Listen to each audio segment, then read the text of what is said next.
everyone, I am Lauren Batterby from Life Event Staffing and wishing you a warm welcome to episode 13 of our Meet the Partners series, which by the way has now been running for over a year, and we continue to add to the series with more and more trusted partners of who we work with as we grow. Remember, you can also recommend or put forward a partner to us if they are a fundraising technology provider, auctioneer, event planning service, or a consignment company. Please just drop us a message in the comments or visit our website or email us. As always, please do like and subscribe if you enjoy the content. It helps us reach more people who may find these videos helpful in raising more money at their events in the future. Today we are talking with Scott Jones from Raising Paddles, a very well established auctioneer and fundraising consultant in the business, and we have worked with Scott since the start of life. So let's dive in. Please, Scott, tell us more about Raising Paddles. My name is Scott Jones. I am a professional auctioneer and fundraising consultant for Raising Paddles. We're headquartered out of Chicago, Illinois. We also have offices in El Paso as well as Springfield, Missouri, and St. Louis. We collectively last year as an organization raised a little over $90 million with about 280 nonprofits.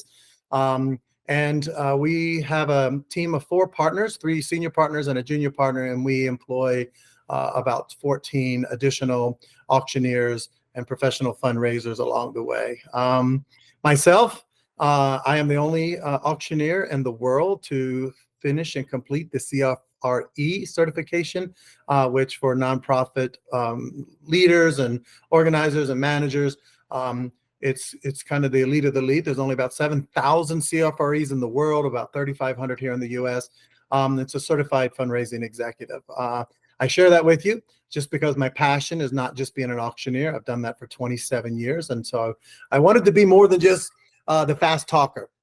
And I think that's what's so great about Raising Paddles is that we are very proud of our career choice as an auctioneer, but we're extremely excited about the services that we can offer as a team that takes us to the next level. And that's the consulting side, where we focus on cultivation and stewardship and donor development and all those things that are so familiar with the nonprofits. And sometimes many of them are in good spaces, but some of them are challenged with doing that.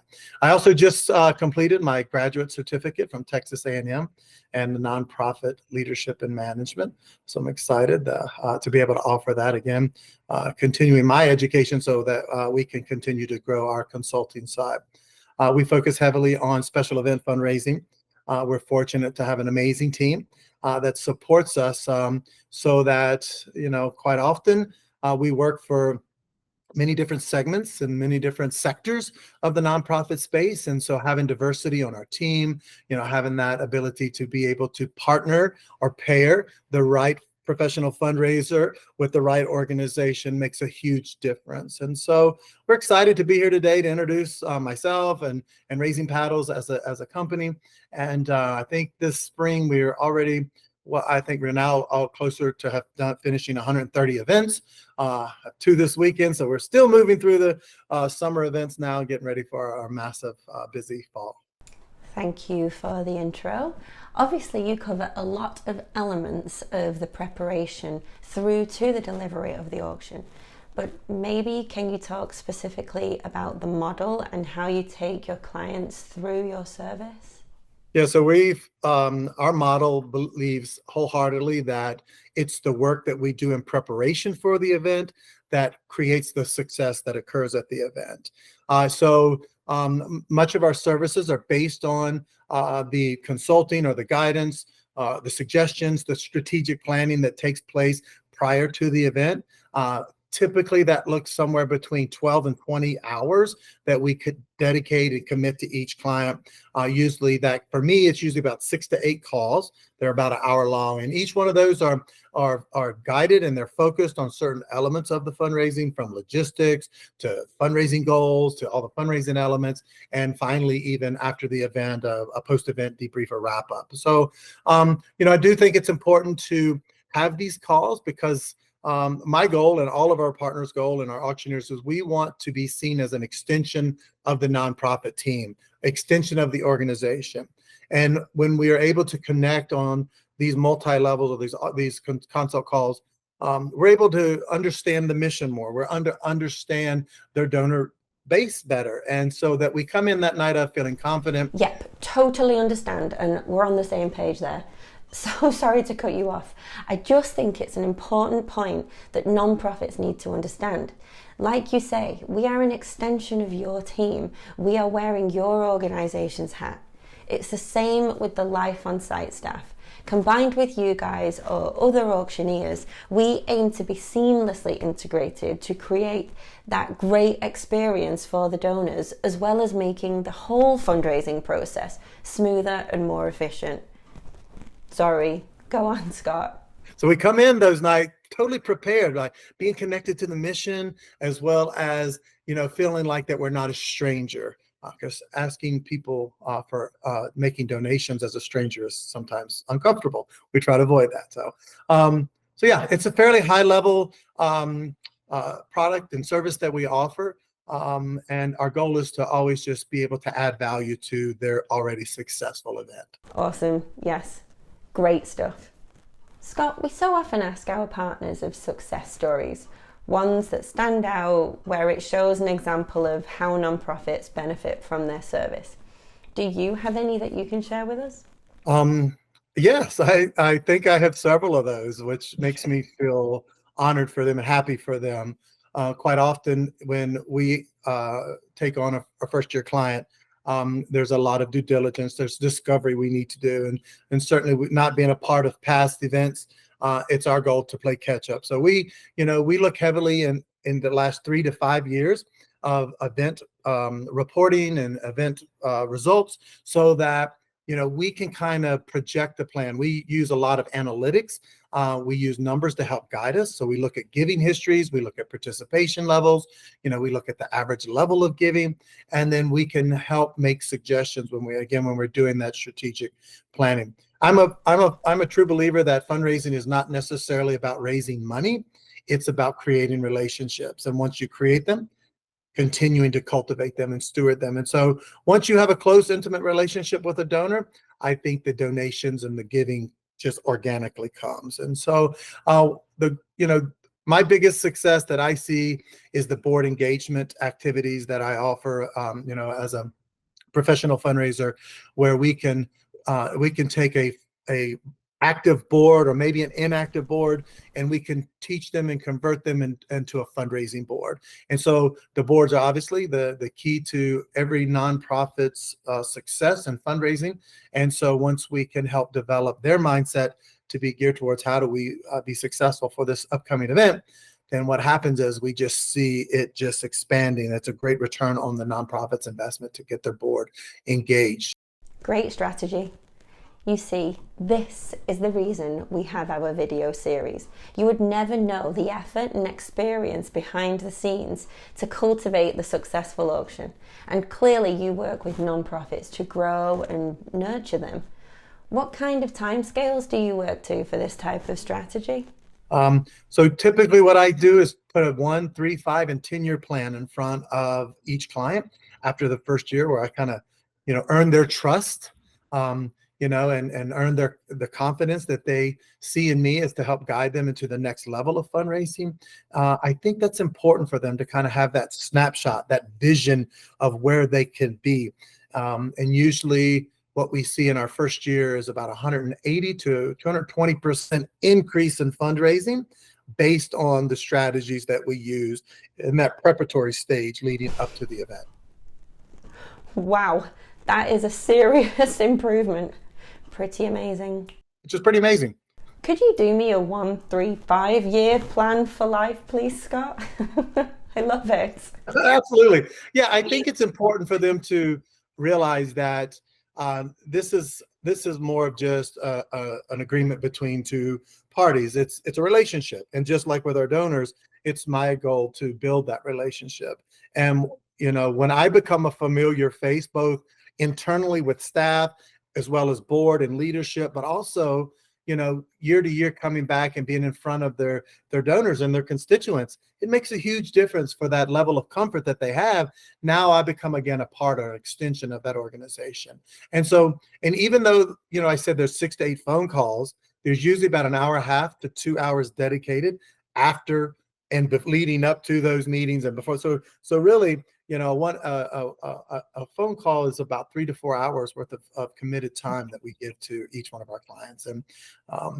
And with 73 events this year I'm doing personally, that's it fills my calendar, but I'm excited. So Scott, let's talk about items. We get asked a lot of questions about what we should be put in an auction and what generates the most money, and for paddle raise, etc. What are your thoughts on the current trends? I think when we focus on the live auction aspect of a fundraising event, some events don't have live auctions. The majority of them do. It's based on the energy and the excitability that they bring. Is that you definitely have to kind of be on that tip of that wave of trending, because auction or gala goers, we call them, they'll go this weekend to this gala, and then most likely in a week or two, they'll be at someone else's gala. And when you see kind of those same things coming and repeating. So I would say that trending is always keep your auction fresh and new. If you had something that did really well last year, that's great. That was last year. But let's look for something equally or even more fantastic this year. But put those things on the shelf so that you can pull off of them as you need every 2 to 3 years. But try to avoid bringing them back to back. Obviously, trending are experiential opportunities for individuals. There's less desire as our next generation of donors come in. There's less desire for tangible items. So we're seeing in our side, we see a massive decrease and decline in the use of silent auctions. It's resource draining, and if anybody who has done a silent auction and know the amount of time and man hours or workforce hours that are used, it can be exhausting. And usually, not always, but usually on such a short return on the investment, and the cost to raise a dollar is always at the front of our mind. So when you're focusing, I'd say keep your silent auctions lower as far as volume wise. That creates a demand. Make their value more. So try to make an average of $300, $400, $500 per item. So only offer 30 items instead of 200, and you'll get the same result with the less amount of, like I said, that use of resources in your staffing. Live auction, for me, it's obviously relative to each client, but there's kind of just this magical number. Let's keep the value of that about $2,500 or greater. The live auction is meant to create something, a wow factor in your event, and we want to make sure that they're hard to get, rare items, incredible once in a lifetime experiences. And so things that are doing really well, obviously food and beverage, rare whiskeys and rare wines. If you can get someone to pull those out of their cellars or out of their liquor cabinets or whatever, we're seeing tremendous, they're outright donations. So, we're seeing bottles of whiskey and wine bring into the tens of thousands of dollars now, because it's there's such a collection of people that want those kind of things. And then travel is still very important. I'm seeing group travel trending way higher than they have in the past. We're seeing people that are getting together as young couples, and they want to go to a place that can accommodate 10, 12, 14 individuals, and then they can share in the cost of that. So that's super good. And then families, we're seeing more family-driven vacations than we are couple-driven vacations. So I would just say, whoever, if you have an auctioneer, if you don't have an auctioneer, if you have an acquisition committee, to kind of focus on group travel, focus on, food and beverages, always to the quickest way to the wallet is through individuals' hearts and stomachs. So, I'd say that's probably for the live auction. Those are my main trending items I see. Great info. Thanks for sharing. That really does make sense. More experiences, less tangible items. What are your thoughts about the return on investment on things like technology, AV, auctioneers, and so on? And what's the return on investment looks like, and ultimately where should they focus their budget? Absolutely. Thank you for asking that. I do think it's paramount that as you're looking to invest or create your budget, that you consider who are your preferred partners and who are your most valuable partners.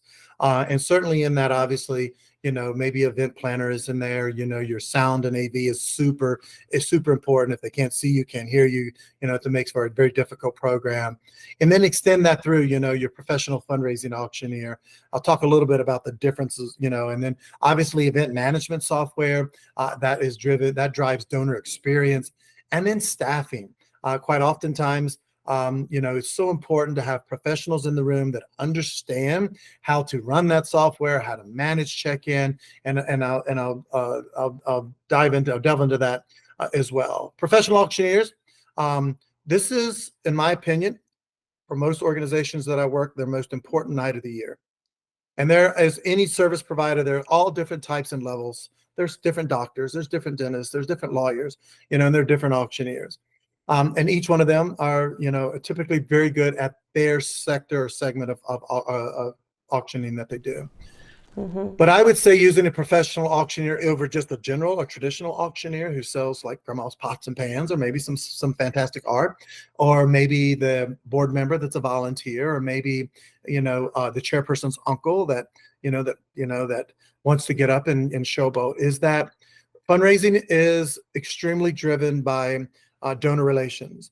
And we want to make sure that the individual that's on the stage, that's running your fundraising portion of the program that night, is the one that is qualified to do so, and that is going to connect with your donors in a way that's very invitational, that's very mission driven. And mission is always going to be first and foremost, and all of their messaging and all of the conversation that they deliver to the stage. Mm-hmm. And so you have to be very careful that we don't position those people on the stage who are not professional, that may create an intrusive moment, that may create an awkward moment, that may put a donor in an uncomfortable situation.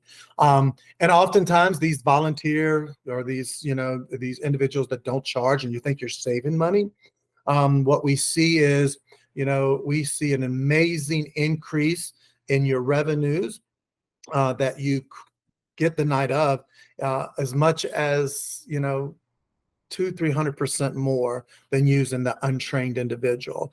A lot of people lean into local celebrity newscasters and voices like that, but they don't know fundraising, and you're a fundraiser. So putting those people in the most important part of your program, which is the fundraising program, should be somebody that's qualified, understands in the goals and the objectives of the organization, but breathes and lives your mission. So I would say, please consider a professional auctioneer, not just because I'm, the professional auctioneer, but whoever, but make sure they're a professional fundraiser. Yes, sometimes nerve-wracking for a non-profit who haven't hired a professional auctioneer before, as they haven't witnessed, like you say, the 200 to 300% increase in revenue themselves. And there's a cost to it that they aren't used to. So getting the message out there with consistent examples of these increases is really important. What about technology and fundraising software? Can you share some thoughts? When it comes to event management software, it's all about donor experience, and donors want to. One of my favorite sayings is they don't remember what you did or what you said. They always remember how you made them feel. And donors don't want to have an unpleasurable experience. They don't want it to be difficult. Easy, simple, fast, and fun. So having that event management partner that can help you with check-in, registration, messaging, all of those things that really make your event seamless. The communication strategy is key. The accounting obviously is so important. You want to make sure that you accurately account for all the donations that come in that night of. And then the person that needs to be running it, or the team that needs to be running that, should also be a professional team. I know oftentimes we lean into our volunteers and we lean into our staff because it is in my opinion, I think oftentimes what I hear is that, oh, well, we have the staff to do that, or we have the volunteers to do that. When I think of volunteers that come to an event, volunteers want to participate in the event. They're there to enjoy, just like donors are. And volunteers usually should be considered and treated as donors because they're giving their time. And philanthropy is not just about giving money. It's about giving your heart and giving your time. So when we put volunteers in that place, it could be a very high stressful time, as well as staff. Staff are probably already drained from getting prepared for the event. They've worked numerous hours. So partnering with an event staffing organization like yourself, like Life Events, is super important.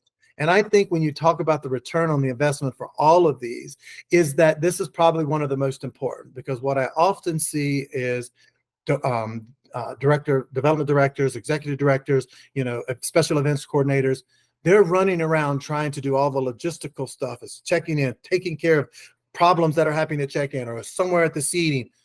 These are hours and minutes that are so valuable to you as a professional leader in the nonprofit space. You should be spending this time with your donors.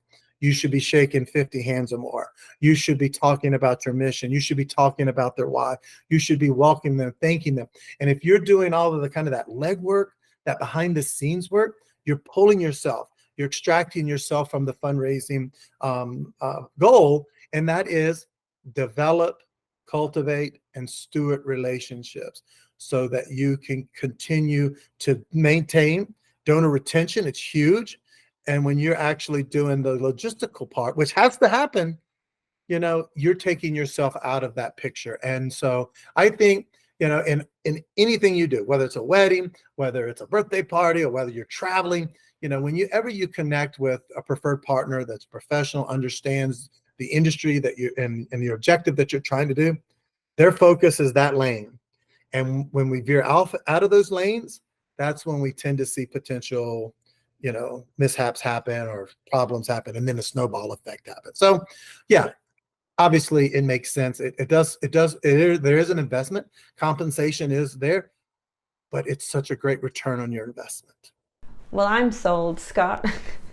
You really did cover that very clearly and made it kind of impossible not to invest in professionals like yourselves. Give us your top 3 pieces of advice for starting to plan an event, Scott. So I would say, if you want to do a gala, surround yourself with a group of 6 to 8 individuals that have the same vision, that have the same passion, the same motivations, and make that kind of committee, or make that group of individuals kind of a steering committee. Make sure that you have the same goals, and make sure that you have the same mindset, and make it diverse. Have individuals from your team, your professional team, have several board members, and have several of your major donors, have several volunteers. That way you get tremendous perspective from every element or every constituent or stakeholder that's involved in your event. And when you do that, now you can come together in a collaboration that's going to move forward with exponential power.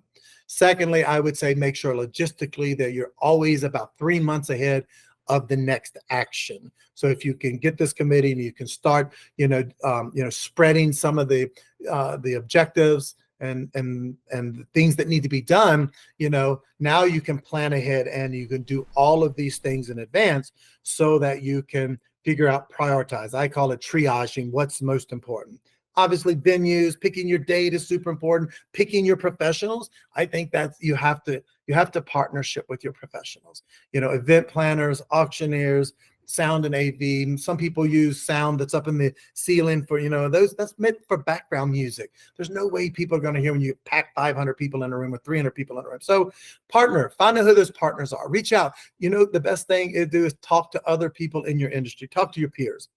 Who do you use? What do you see has worked? What do you see has not worked? What do you think about Life Event staffing? Or what do you think of an event staffing or professional auctioneer compared to, the local newscaster? Have those conversations.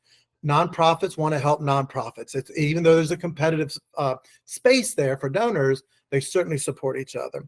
And finally, I would say to make sure that, that you create that strategic plan, create that logic model, do a event evaluation. Why are we doing this? What does it take to do this? And what is our actual goals?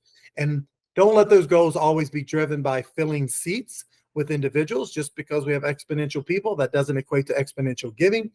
And make it not about the dollars that you have to raise. You all have an operating budget. You all have programs and initiatives that you want to fund, but really create as many relationships, meaningful relationships with your donors. Take your major donors to lunch. Ask them what their perspective is of your events and how they feel.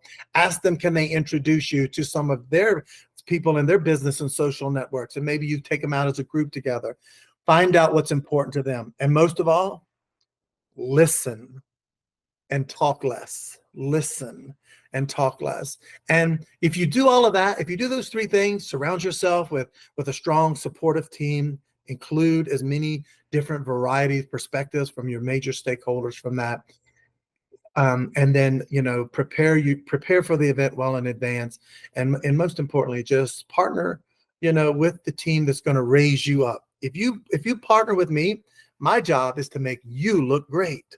It's not about me looking good. It's nothing about me as an auctioneer. Even though I may be on stage, I may be on the mic 20, 30, 40 minutes of your program, it's never about me.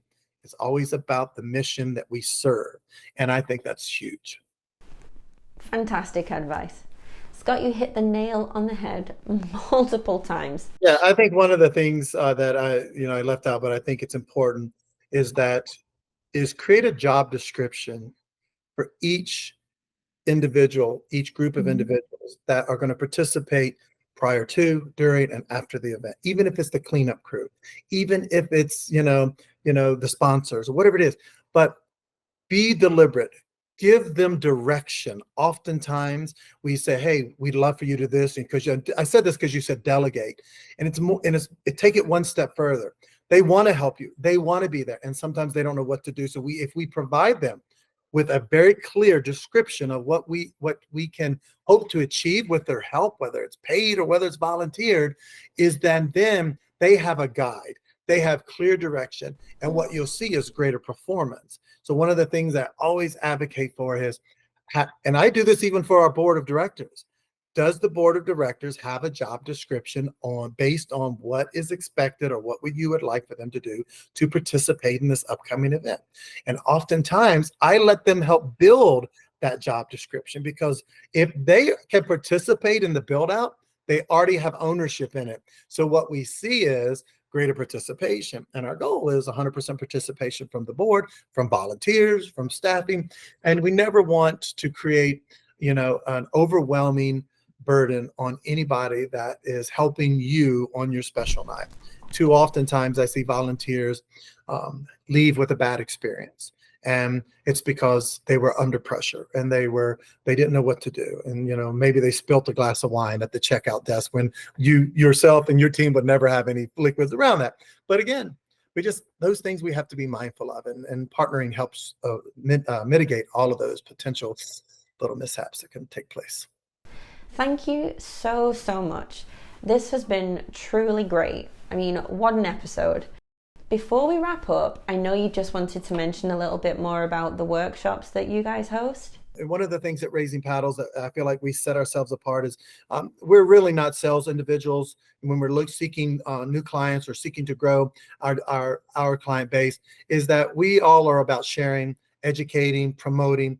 And so oftentimes, usually 6 to 8 times a year, and you've been a part of this, is we offer day-long workshops. And if you see one come into your city, it's about all things gala. We dive deep. We get into the weeds.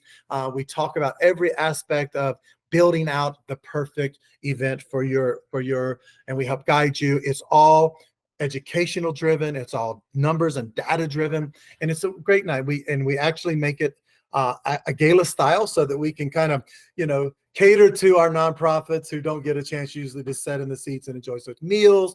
It's a very nice day spent together with professionals in the industry. We usually have 30 to 50 nonprofits join us. So if you see one in your city, or if you'd like to learn more about that, I'd love to connect with you and get you invited to that as well.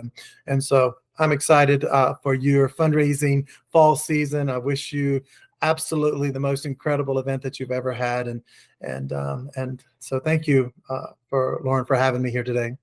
I can't thank you enough for your invaluable advice today. It's been a real pleasure to have you.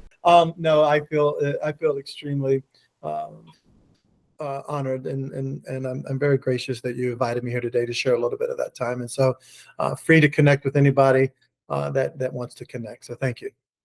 If you want to connect with Raising Paddles, you can do by visiting their website, or we can put you in touch directly.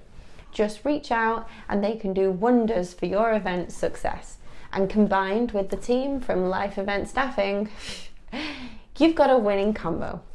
Please remember to like and subscribe our YouTube channel, where you can catch the other episodes and be notified of new ones as we release them. That's it from me. Thank you so much for watching. Bye!